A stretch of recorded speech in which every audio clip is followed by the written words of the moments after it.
கடகம் ராசிக்காரர்களா நீங்கள்? பணம் வராம தடைகள் இருக்கிறதா? கவலைப்படாதீர்கள். இன்று கடக ராசிக்காரர்களுக்கு பண ஓட்டம் அதிகரிக்க உதவும் சில பவர்ஃபுல் டிப்ஸ் பத்தி பார்க்கலாம். கடக ராசிக்காரர்கள் மனசு நல்லவர்கள். பிறருக்காக அதிகம் செலவு செய்வது இவர்களின் இயல்பு. ஆனால் முதலில் உங்கள் செலவுகளை கட்டுப்படுத்த கற்றுக்கொள்ள வேண்டும். மாதந்தோறும் பட்ஜெட் போட்டு தேவையில்லாத செலவுகளை குறையுங்கள்.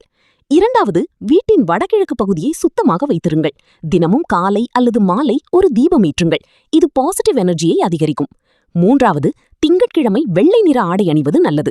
பால், அரிசி போன்றவற்றை தானம் செய்தால் பண அதிர்ஷ்டம் ஊறும் என்று நம்பப்படுகிறது. நான்காவது, யாரிடமும் உணர்ச்சி வசப்பட்டு பணம் கொடுக்காதீர்கள். யோசித்து முடிவு செய்யுங்கள். இல்லையெனில் பண நஷ்டம் ஏற்படலாம். ஐந்தாவது, தினமும் காலை ஓம் சோம் சூமாய நம என்று 11 முறை சொல்லுங்கள். இது மன அமைதியையும் ஃபினான்ஷியல் கிளாரிட்டியையும் தரும். ஆறாவது, உங்கள் திறமையை பயன்படுத்தி சைடு இன்கம் உருவாக்க முயற்சி செய்யுங்கள். கடகராசிக்காரர்களுக்கு கிரியேட்டிவிட்டி அதிகம் இருக்கும். இந்த டிப்ஸை தொடர்ந்து ஃபாலோ பண்ணினால் பணம் வர தடைகள் நீங்கி மணி ஃப்ளோ அதிகரிக்க ஆரம்பிக்கும். இப்படிப்பட்ட ராசி பலன் வீடியோக்களுக்கு எங்களை ஃபாலோ செய்ய மறக்காதீர்கள். இது போன்ற தகவலுக்கு சேனலை லைக் செய்து சப்ஸ்கிரைப் செய்து கொள்ளுங்கள்.